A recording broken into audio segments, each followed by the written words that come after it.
Guten Morgen, or maybe Guten Tag, depending on when you're watching this, or maybe even Guten Abend. So today we have Kapitel 2.1, Chapter 2.1, Nominativ und Akkusativ. So we're starting our noun cases, nominative and accusative. So nominative is the default noun case, and then accusative is a new one that we're going to learn. So wir beginnen. Guten Morgen, guten Morgen. You can say Guten Morgen to me. Or if it's in the afternoon, guten Tag, or maybe guten Abend. Okay, Nominativ, Akkusativ, Subjekt, direktes Objekt. So, ich habe eine Schwester. Looks quite similar to the English. I have a sister. So when we start analyzing a sentence, it's always good to look at the verb. Find the verb, and then you can orient yourself around the verb. So you can ask, what is the action of the verb? And then who does that action, and then who receives that action. And that will give you the subject and the direct object. So when you say ich habe, the action is having, to have, right? So you say who is doing the having? Who does the action of the having? That's ich. So ich is then the subject. The subject does the action of the verb. Who has? I have. Ich is the subject. And then when you want to find the direct object, you ask yourself who receives the action of the verb, and that's eine Schwester in this case. So I have what or whom? I have a sister. So who is the recipient of the having? That's the sister, eine Schwester. So we have ich is the subject, habe is the verb, and then eine Schwester is the direct object. The direct object receives the action of the verb, the direct action even. So subjects are always in the nominative case. So when you look up, when you talk about a new piece of vocabulary like der Mann, die Frau, when we're saying der Mann, die Frau, das Kind, those are in the nominative. The nominative is the default case. It's like the first case, and it's used for subjects. And then the accusative is then the next one we learn, and it's for the direct object. So subjects are always in the nominative, and direct objects are always in the accusative. So noun cases are just like categories or ways to use a noun, and they're important to learn because you need to use the correct case that corresponds to whatever the noun is doing. The role of the noun in the sentence will then tell you what case it needs to be in. So subjects are in the nominative, direct objects are in the accusative. So the subject does the action of the verb, and then the direct object receives the action of the verb. Ich habe eine Schwester would be then subject, verb, direct object. And this is normal word order. Subject, verb, object is a very common word order in many languages. Let's try. Ich habe einen Bruder, which is a similar sentence. I have a brother. And then we have our subject, ich, our verb, habe, and then our direct object, einen Bruder. Okay, so subjects are in the nominative, direct objects are in the accusative. Let's try another one. Heute mache ich meine Hausaufgaben. Now we've got something a little different. We're going to find the verb. The verb is mache, to do or to make. And then we say, okay, who does or who makes? That's ich, right? Today, do I my homework is a super literal, not pretty translation of this, right? But just to show you the word order, heute mache ich meine Hausaufgaben would be today, do I my homework. More naturally in English, it would be I'm doing my homework today, or I do my homework today. Or you could also keep the today in the front, and you could say, today I do my homework, or today I'm doing my homework. But we don't do this very often with a verb in the second position in English anymore. It used to be more common. I'll have more examples of that when we do this in more detail later. But you just need to know for now, verb in the second position is the rule in German. It has to, there's no, it's not optional, right? So what we're doing here is we're starting the sentence with an adverb. The first position is heute, which is an adverb. And then because the rule is verb in the second position, then we've got to do our verb next. We can't put it off. And then only after we've done our verb in the second position can we then get to our subject, which is ich. So the subject ends up being in the third position. And then we can finally get to our direct object after that. But what happens here is that you end up with the subject and the direct object right next to each other, which can be a little tricky. But you'll get used to it. So the subject's in the nominative and the direct object's in the accusative. Heute mache ich meine Hausaufgaben. Yeah. So this is all happening because the verb in the second position rule that we will cover more later. You cannot rely on word order to know what the subject and what the direct object are. So that's why it's so important to know the noun cases, because the word order isn't necessarily going to tell you what is what in a sentence.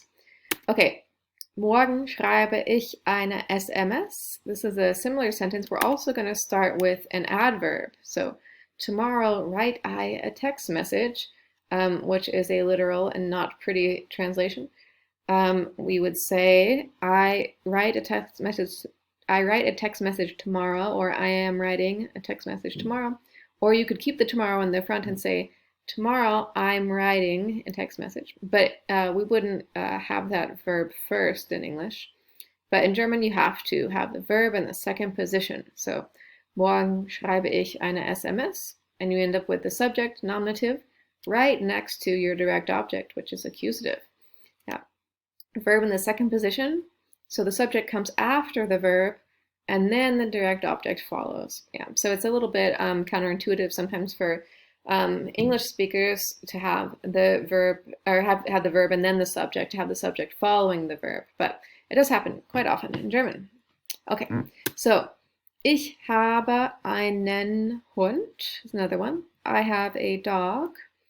Subjekt, Verb, direktes Objekt. Now we're back to our normal word order. Subject, verb, direct object. And then the subject is always in the nominative. The direct object is always in the accusative. And then we have another one. Ich kaufe den Computer. Kaufen means to buy. So we look at the sentence. We want to say, okay, the verb is kaufen, to buy. And who does the buying? Who buys? Well, ich. I buy. Ich kaufe. So ich is going to be the subject. And we want to find out what the direct object is. We ask, I buy what? What receives the action of my buying? That's den Computer. So we know that that is the direct object. I buy the computer. Subject, verb, direct object. The simple word order. Subjects are in the nominative. Direct objects are in the accusative. Okay, so ich trinke den Wein would be subject, ich, den Wein, direktes Objekt. Nominativ for the subject, Akkusativ for the direct object. Ich trinke das Bier, which is I drink the beer. Subject, ich, direct object, das Bier, subject in the nominative, direct object in the accusative. Ich trinke die Cola, subject, ich, direct object, die Cola, nominativ, akkusativ. So these three examples show you all the different genders. We have den Wein for masculine, das Bier for neuter, and then die Cola for feminine. And you'll notice actually that das Bier and die Cola, feminine, neuter, that's actually how they are in the nominative, right? You would say das Bier ist gut, die Cola ist gut, and that would be the nominative. And you'll see how they don't change. So technically they are in the accusative here, but you can't really see them being in the accusative. But den Wein, in the first example, it's masculine, and normally you would say der Wein for the subject. Der Wein ist gut, for example, right? So you'll see that the accusative has changed this article here. Der Wein becomes den Wein. We'll see that in a moment. So der Vater is the nominative, like a subject of the sentence. And then den Vater is the accusative, the direct object of a sentence. Ein Vater is the nominative, but then einen Vater is the accusative. So those two change when you go from the nominative to the accusative, but all the others stay the same. Die Mutter, eine Mutter, the same. Das Kind, ein Kind, die Kinder for the plural. So the part where we really have to pay attention in the accusative is, of course, just the masculine. So let's try this one. Ich kaufe den Pullover, which is I buy the sweater or pullover. Lots of words for sweaters in different dialects around the world. Sweaters are a very culturally defined thing. There's all sorts of different sweaters with all sorts of different names. So pullover is a sweater, or like it could be hoodie as well. Subject, that's ich. Verb, kaufe, and then the direct object. So subject's in the nominative, and the den Pullover, that's the accusative because it's the direct object. I buy what? I buy the direct object, which is den Pullover. So what's interesting here is that because German has noun cases, what we can do is switch the word order to change the emphasis, and it's still very clear who is doing the action and who is receiving the action. So we have den Pullover kaufe ich, and that's actually the pullover, the sweater, buy I, which is totally not a thing you would say in English. You couldn't really put the direct object first without like sort of rephrasing the sentence entirely, right? So the reason you would put the direct object first is to emphasize it.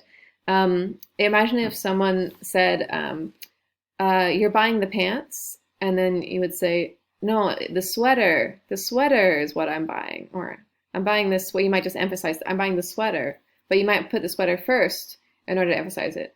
No, the sweater is what I'm buying. Yeah, so you would have to do it a different way, but in German, you can just say, den Pullover kaufe ich, and you put it in front just in order to emphasize it, but you see how it's den Pullover, it's still in the accusative because it's still the direct object, and it makes it, it gives you a lot of options for a different word order.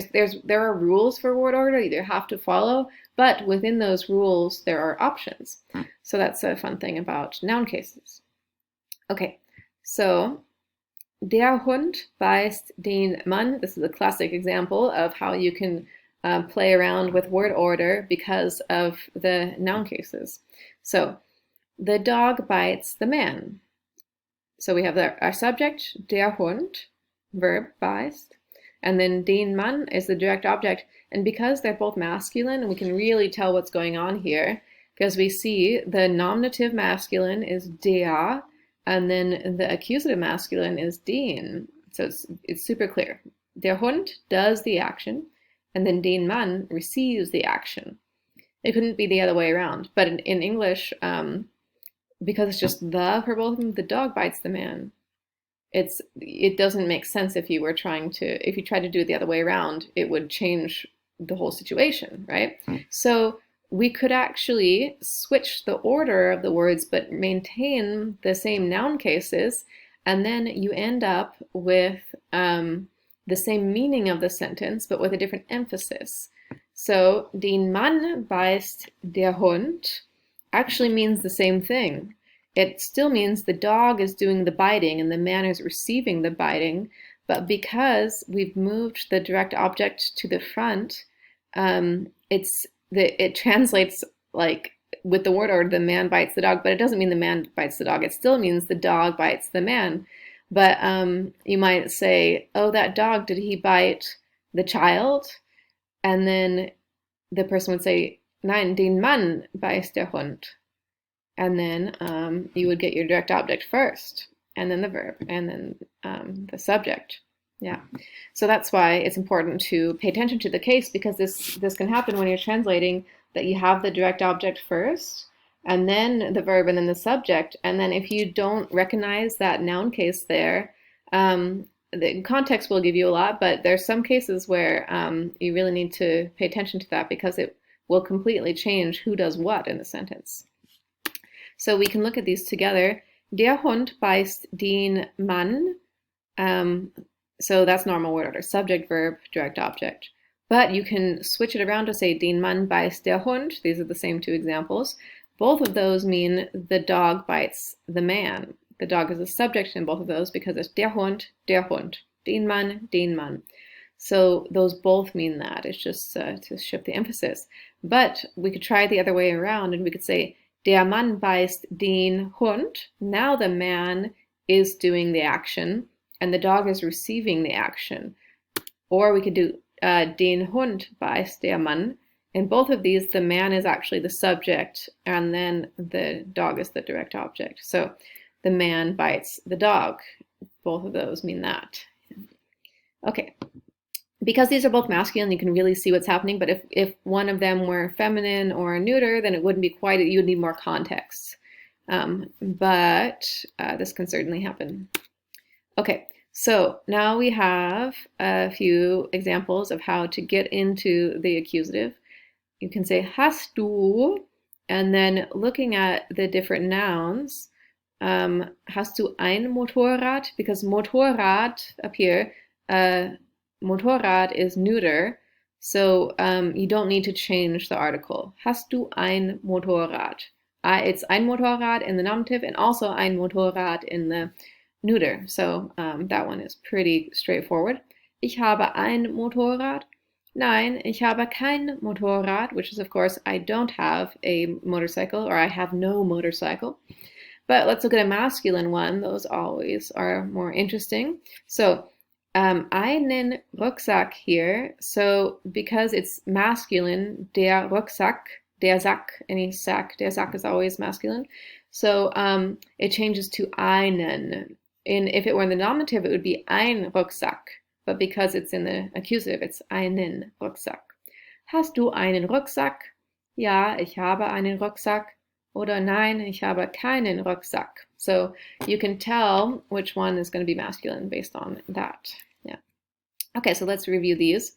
Der becomes den, ein becomes einen, and all the others stay the same. So, das ist der Pulli, short form for the sweater, der Pulli.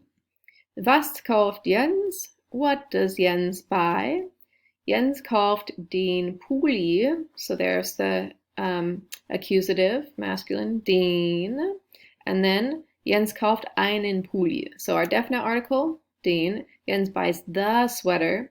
And then our indefinite article, einen. Jens kauft einen Pulli. Jens buys a sweater. The sweater, a sweater. Den Pulli, einen Pulli. Okay, so we can look at this one. Das ist der Wecker.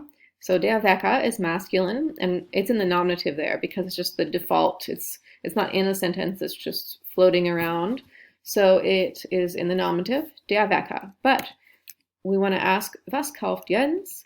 Yes, Jens kauft den Wecker. Jens buys the alarm clock. Jens kauft einen Wecker. Jens buys an alarm clock. And both of those are in the accusative because those are the direct objects. Jens kauft den Wecker. Jens kauft einen Wecker. Jens buys an alarm clock. Okay, so we can look at some feminines. These are easier because they don't change. So we have die Tasche. We want to say Jens buys the bag and Jens buys a bag. That would be Jens kauft die Tasche. So feminine die for the accusative, it doesn't change. Jens kauft eine Tasche. Yeah. Die Lampe, also feminine. Jens kauft die Lampe. Jens kauft eine Lampe. Those are some feminines. Now let's look at a neuter noun. Das Regal, which is the shelves. It's in English, it's like plural, but the shelving unit, you could say, or the shelf, I guess, but it could be more than one shelf. Das Regal. So we look at our articles over there, neuter articles. Das ist das, ein ist ein, they don't change. So Jens kauft das Regal, Jens kauft ein Regal. Yeah. Die Stühle is plural, so we want to say Jens buys the chairs. The plural is die in the nominative and also die in the accusative, so we just say Jens kauft die Stühle, Jens buys the chairs. And then we can't really do an indefinite article with plural because ein means one. It means like a singular thing, so you can't say a chairs. So what happens usually is you just leave it off. Jens kauft Stühle, Jens buys chairs. Yeah. That would be the equivalent of the indefinite article in the plural is just no article, right? Okay, so der DVD-Spieler, the DVD player, masculine. We want to say Jens buys the DVD player. Jens kauft den DVD-Spieler.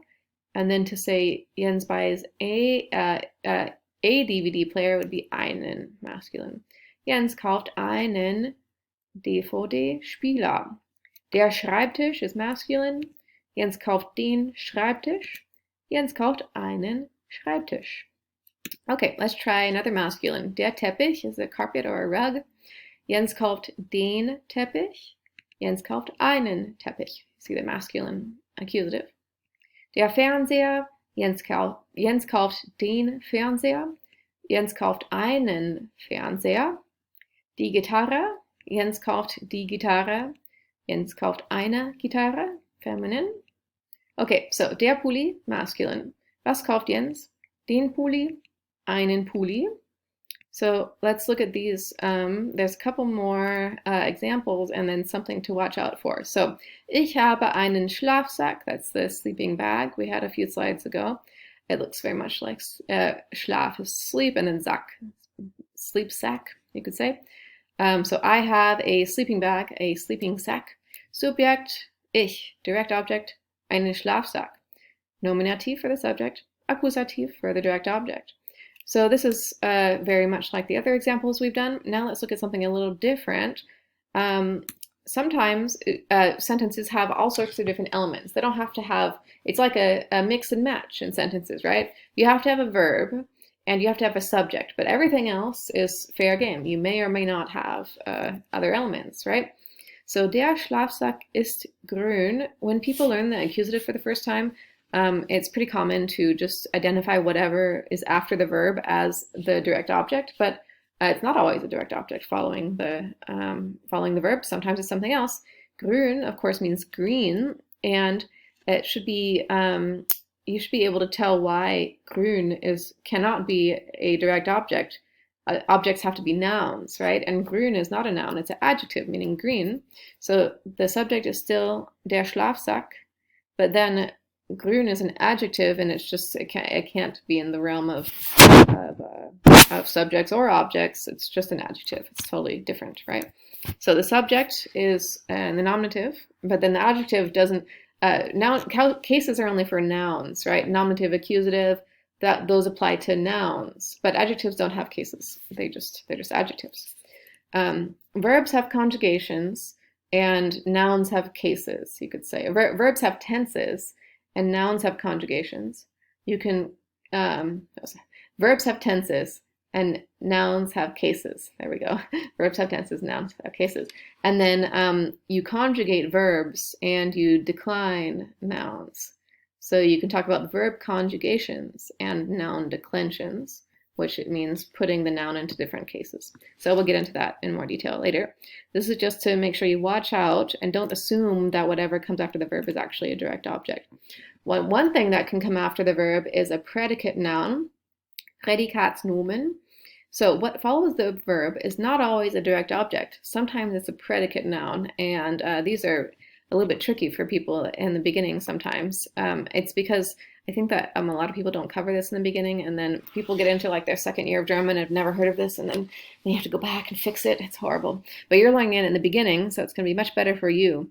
Okay, so what happens is when the verb is sein, bleiben, or werden, to be, to remain, stay, or to become, when those verbs are in a sentence, they trigger a predicate noun to happen and not a direct object. And it's a very different situation. So we look at Ich habe einen Hund versus mein bester Freund ist ein Hund. So Ich habe einen Hund is I have a dog. But then mein bester Freund ist ein Hund. We have the dog is playing a role in both of these, and the dog it comes after the verb in both of these situations, right? We have a subject, verb, and then a dog, and in the first sentence, it is the direct object. The direct object is einen Hund, I have a dog, because the subject does an action, which is the having, and then the dog receives the having action. But in the second one, mein bester Freund ist ein Hund. My best friend is a subject, but then the verb is it doesn't have any action to it, and also is the same. We're talking about the same being. Mein bester Freund and ein Hund. They refer to the same. The same. They both are talking about the dog, right? So what happens is we're going to have a predicate noun instead of a direct object. And what you can see here is that the nominative is for subjects and accusative is for direct objects. And then for mein bester Freund ist ein Hund, we have the nominative for the subject. But for the predicate noun, we also have the nominative. So ein Hund, you can see, is in the nominative. If it were accusative, it would be einen Hund, like in that one on the left. So it's very important to know the difference between a predicate noun and a direct object because the predicate noun is in the nominative. So you end up with subject, verb, predicate noun, which is nominative and nominative, two nominatives in one sentence. Yeah. So let's look at some of these. Ich habe eine Katze. We ask ourselves, eine Katze, is that going to be a predicate noun or a direct object? That one is a direct object because ich and eine Katze were two different people. One hallmark of a predicate noun is where it's like A equals A. This is that, or this becomes that. They refer to the same being. So I and the cat are not the same being. So and the having is the action, even though it's not like a super action verb, but it's still some amount of action. So that's the direct object. Let's try, sie ist Amerikanerin. Now our verb is ist, which is to be, and that's going to be a predicate noun, Prädikatsnomen, because she and American are referring to the same person, so that's going to be the nominative. Ich trinke einen Kaffee. Now we ask ourselves, einen Kaffee, is that going to be a direct object or a predicate noun? I drink coffee. Is the coffee receiving my action of drinking? Yes, it is. So it's a direct object, and it's in the accusative. Sie wird Journalistin. So she is becoming a journalist. And so she and journalist referring to the same person. And it's our verbs sein, werden, and bleiben. So that one is going to be a predicate noun. It's going to be in the nominative. Ich besuche meine Großmutter. Besuchen means to visit. So that's a direct object. My grandmother receives the action of my visiting. That's a direct object. David Hasselhoff ist Rocksänger. So our verb is ist, and that is a signal that we're going to have a predicate noun, Prädikatsnomen, instead of a direct object. Ich trage einen Schuh. Tragen means to wear. Schuh is what you might expect in English, a shoe. I wear a shoe. I wear one shoe, maybe. So we ask ourselves, einen Schuh, is that a direct object or a predicate noun? Well, you can see it's in the accusative, so it has to be a direct object. Yeah. Also, the shoe receives the action of my wearing. Okay, so one tricky thing here is that professions and nationalities don't use articles like they would in English. So when talking about someone's profession or nationality, the article is omitted. So you'd say, ich bin Studentin. That's the normal way to say it in German. It sounds like I am student, but it's really, in English, it would be I am a student. So ich bin eine Studentin is not right. It's just ich bin Studentin. David Hasselhoff ist Rocksänger. So we would say in English, David Hasselhoff is a rock singer. But in German, you just leave out the article when you're talking about someone's profession or nationality. Also goes for religions. Ich bin Christin. You would say I am a Christian, right? Sie ist Amerikanerin. It looks like she is American. You could do the adjective, but here it's a noun. So we would say she is an American if you want to use the noun form. But in German, the article is gone. The eine is gone. Er wird Journalist is basically he becomes journalist. But in English, we would say he becomes a journalist. So the article is gone. But so those are just like in general. I am a student. He's becoming a journalist. Those are very like vague sort of things. But if we're talking about the specific job title, there are times where you can use the article. But in general, if you're just like stating your profession, then you wouldn't use the article. So, but we're talking, if we use, for example, Frau Merkel ist die Chefin. Like if you're in that context of here we are in this company and we want to say Frau Merkel is the boss, right? When you say die Chefin is the boss, so in that case we do use the definite article to indicate like a specific job role, right? So subject Frau Merkel, verb ist, and then die Chefin is boss. Nominative, also nominative. Predicate nouns are also nominative. Maybe unexpectedly, you might expect them to be an accusative, but no, nominative. So with the feminine, it doesn't make too many waves. It seems normal, right? But then, if you're going to look at the masculine, we have Herr Walter ist der Vorsitzende.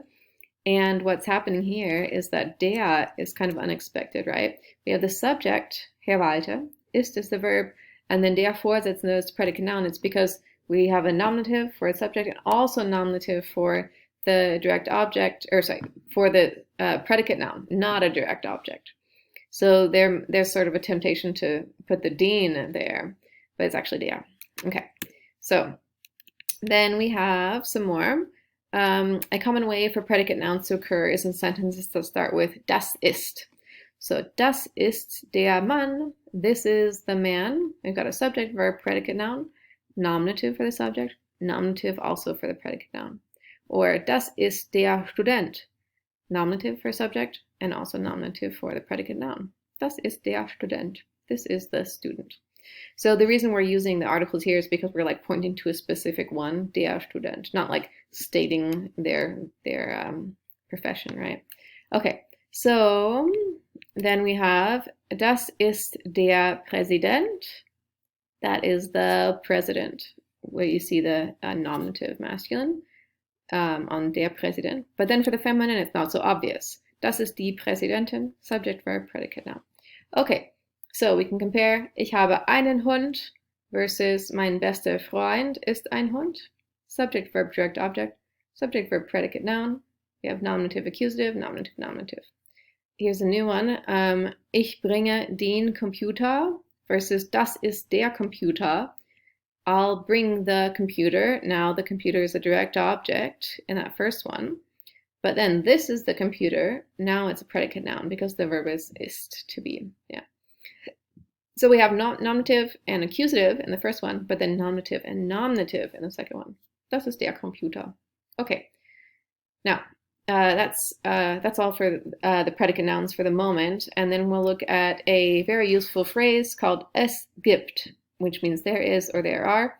And this triggers a direct object, which is accusative, of course. So es gibt means there is or there are, and it triggers the accusative. So literally, es gibt means it gives a chair, which would be like there is a chair. It gives a chair. What gives a chair? The universe gives a chair. So that means there is a chair, right? So es gibt is it gives. But in real life, it's there is or there are. So es gibt einen Stuhl. There is a chair, or it gives a chair, but there is a chair. Es gibt einen Computer.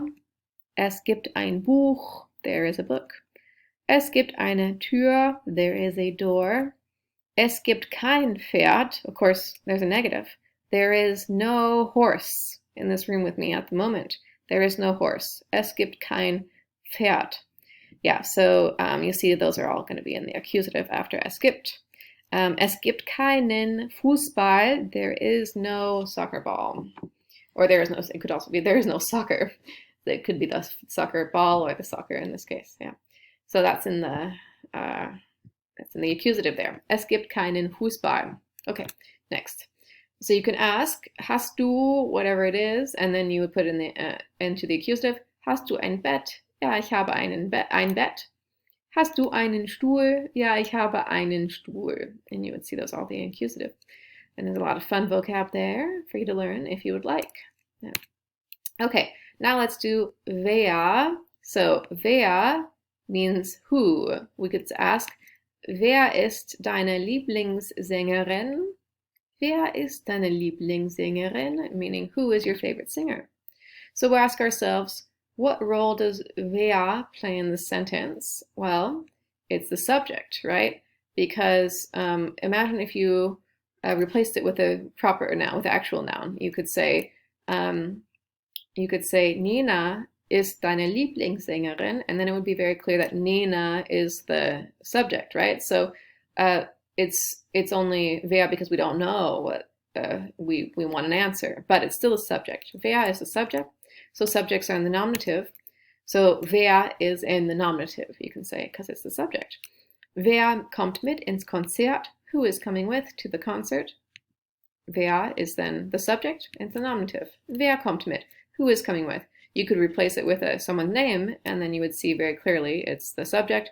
You could say Hans kommt mit ins Konzert. Hans would be then the subject. Okay, now we'll look at wer changing to wen. So imagine we have wer besucht meine Oma? Who visits my grandma? We're asking, so my grandma is the direct object. We want to know who is visiting her, right? So wer is the subject again, just like the others, and then meine Oma is the direct object. So wer is in the nominative, is the subject. But now let's change it to wen besucht meine Oma? Now what's happening is that wen, in English we might say whom does my grandma visit, but not everybody uses who and whom in English. It's kind of optional. Technically it's right to use whom in this case, but I don't think you have to. If native speakers do it and other native speakers understand it, then it's correct. You know, so some people do this and some people don't. But in German, the difference between wer and wen really would change the way someone understands you. So even though whom may be not something you say every day, you have to do it. If wen has to be used correctly, or else you'll be misunderstood. So what role does wen play in the sentence? It's the direct object. It changes who does the visiting, right? So instead of who visits my grandma, it's my grandma visits whom. My grandma is now doing the visiting instead of being visited. So it changes that, yeah. So wer besucht meine Oma? Who visits my grandma? Someone else is visiting my grandma. But then wen besucht meine Oma would be whom does my grandma visit? And that's my grandma is now doing the visiting to someone else. Yeah. So nominative versus accusative, wer and wen. Yeah. So nominative for the subject is wer, and then accusative for the direct object is wen. So you can see how they actually look similar to the masculine definite articles, because wer meaning who, and then der Mann, they both have that er at the end. Wer, der, they kind of match. And then the accusative, wen, for the direct object, wen, and den Mann, those two match, en at the end. So you can remember that wen is the accusative direct object for whom, whoever receives the action. Yeah. Okay. Yeah, so wer and der match, and then wen and den match. Okay, so now we have some exercises that you will do before you move on to the next video. Translate and mark subjects, verbs, and direct objects and predicate nouns. You're always going to have a subject and you're always going to have a verb, but you may or may not have a direct object or a predicate noun, or you might have neither. But you'll just have to analyze the sentences and then just mark which is which. So that's the first step in being able to make sure that you've got good translation, because you know what each word is doing in the sentence and how they relate to each other. So go through those and then translate and identify. So then give a translation of each of these and identify subjects, direct objects, and predicate nouns. And these sentences are slightly more complicated because they have prepositional phrases. We'll do prepositions in more detail later, obviously, but So prepositional phrases are like islands. They won't be containing any of your subjects or direct objects or predicate nouns. They only contain objects of prepositions. So here we have an, ins, im, and nach. Whenever you see one of those, you know that the noun that comes after it is a object of a preposition, and it's not going to be any of those other things. And then to use your dictionary, some tips. Whenever you look up a word, put a check mark next to the word. So you look up, here's dictionary, right? And then say I need to look up a word from this, like I'm going to look up Lehrerin, number 8, Lehrerin. So I'm going to find Lehrerin. It's just, of course, and then if I'm going German to English, I need that first part. So Lehrerin, lernen, leiden, Legion. There it is. Lebkuchen. I'm gonna get hungry if I start saying Lebkuchen means gingerbread. Lehrerin. Now, I found Lehrerin, and it comes from, it's actually sort of embedded inside this